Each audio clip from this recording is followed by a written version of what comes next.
राधे राधे सभी हरिभक्तों और वैष्णव जनों के चरणों में मेरा प्रणाम। आइए मीरा चरित्र की आगे की घटनाओं को हम सब श्रवण करते हैं। जब मीरा जी वृंदावन में वास कर रही थी तो फिर एक दिन उन्होंने सुना कि वहाँ पर श्रीजीव गोस्वामी हैं।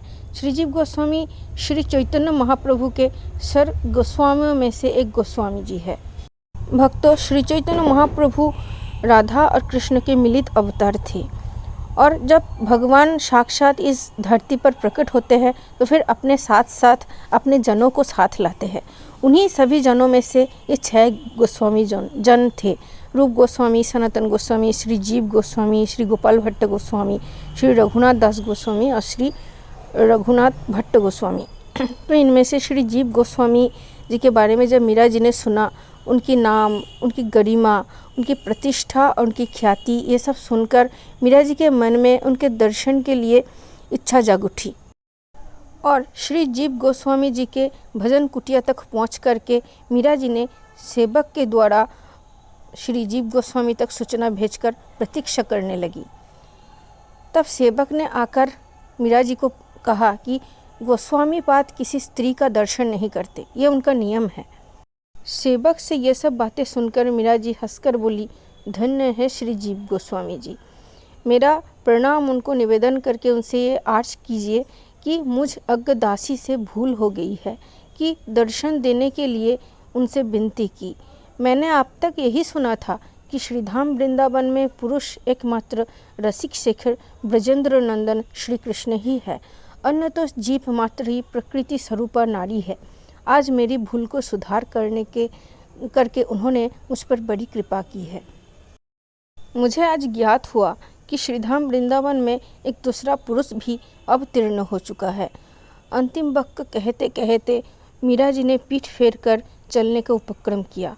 मीरा द्वारा सेवक को कही गई बातें भजन कुटिया में बैठे बैठे श्री जीव गोस्वामी जी सुन रहे थे और मीरा जी के इन सब बातों को सुनकर श्री जीव गोस्वामी कुटिया में से दौड़कर बाहर आए और मीरा जी के चरणों में दंडवत करते हुए कहा, अभिनय क्षमा हो मात।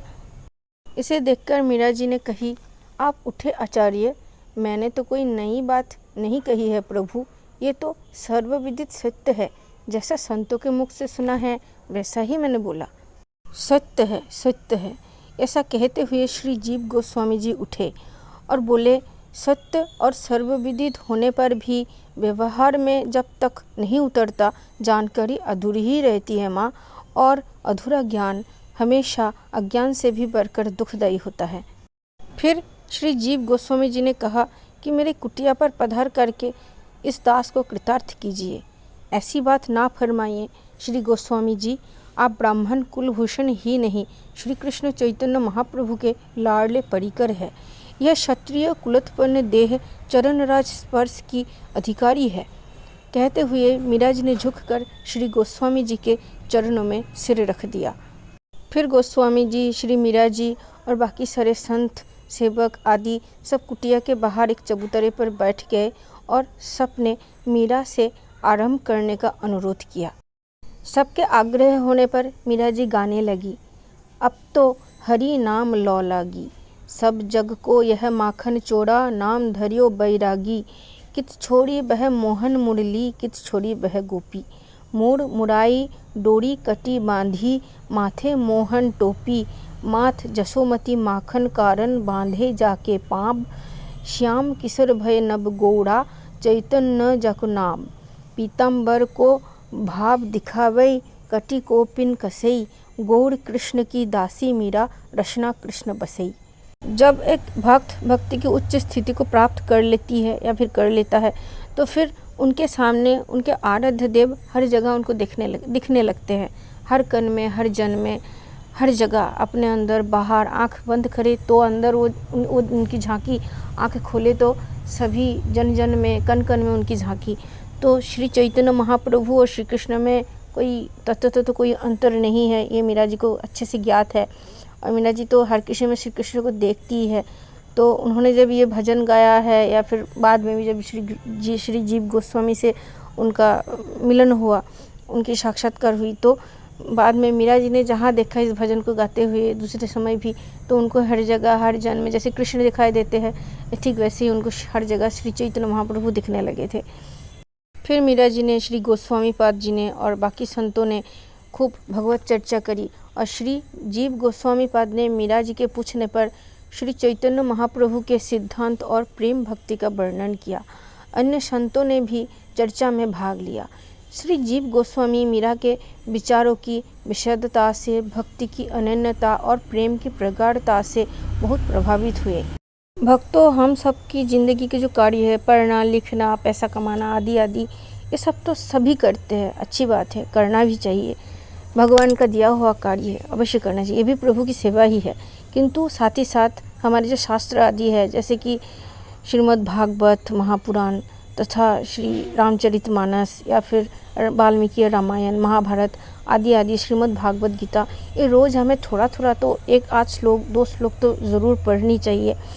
सबसे यही रिक्वेस्ट करती हूँ कि मेरे चैनल को सब्सक्राइब करो ना करो आपकी मर्ज़ी, वो उस पर मेरा कोई ज़ोर नहीं है, लेकिन ये चीज़ ज़रूर करिए। मेरी करबद्ध विनती है आप सभी से, कीजिए प्लीज़। और हो सके तो थोड़ा नाम जप ज़रूर कीजिए। गुरु जी का दिया हुआ जो नाम आपको मिला है वो कीजिए, अगर नहीं मिला है तो फिर राम, कृष्ण, राधा, हरि, शिव तथा ओमकार तथा नारायण, विष्णु, जो नाम आपके प्रिय लगे ना, वही नाम आप जपना स्टार्ट कर दो। कोई एक नाम जिसमें आपकी निष्ठा हो, करना स्टार्ट कर दीजिए। और हो सके तो श्री प्रेमानंद जी को ज़रूर सुनिए प्लीज़। एक वही संत है जो सबके ज़िंदगी को बदल दिया है उन्होंने, मतलब साक्षात प्रभु ही है, मुझे तो ऐसा ही लगता है। आपका क्या राय है उनके बारे में ज़रूर कमेंट करके बताइएगा। रुकिए, अभी मेरी बात ख़त्म नहीं हुई है, तो आप नाम जब ज़रूर कीजिए। इसमें कोई पैसा नहीं लगना, आपका कोई ज़्यादा समय भी नहीं लगता, कोई पवित्रता या अपवित्रता की कोई बात नहीं है। अब जब आप चाहे जहाँ चाहे जैसे चाहे वो, अब चाहे गाड़ी में ऑफिस जा रहे हो तो भी नाम जप करते हुए आप जा सकते हैं। ऑफिस से आ रहे हो, बस में हो, ट्रेन में हो, सोते टाइम, जागते टाइम, खाते टाइम, जब भी कभी आपको याद आ जाए, आप नाम जपना शुरू कर दीजिए। इससे आपका कोई बुरा नहीं होगा, भलाई होगा। प्रभु के नज़रों में आप ऊँचे उठ जाओगे, प्रभु के करीब पहुँच जाओगे और प्रभु से आपकी जो कनेक्शन है वो और मजबूत हो जाएगी। क्या पता जो चीज़ें मांग रहे हो प्रभु सुन नहीं रहे, या फिर प्रभु की जो लीला है, जो उनकी जो प्लानिंग है आपके जीवन की, वो समझ नहीं आ रही है। नाम जब के बाद जब आपके कॉन्शियसनेस के लेवल जब ऊंचे उठ जाएगा तो आप प्रभु के प्लानिंग्स को भी समझना स्टार्ट कर दोगे। एक बात और है मित्रों कि भक्तों, कि अभी हमारे जो भारत देश है, हमारे यहाँ हिंदू तो बहुत है, लेकिन हमारे संस्कृति को मानने वाले लोग आज कम हो रहे हैं। हमें तिलक में, कंठी में शर्म आने लगी है। जो भी हो, हमारी संस्कृति को आज खतरा है। आज मतलब हमारे हिंदुओं के साथ कितनी ज़्यादा अत्याचार हो रही है, आप सब देख रहे हो। एकजुटता बनाए रखें और अब हिंदू है, इस बात का गर्व आपको ज़रूर होना चाहिए। राधे।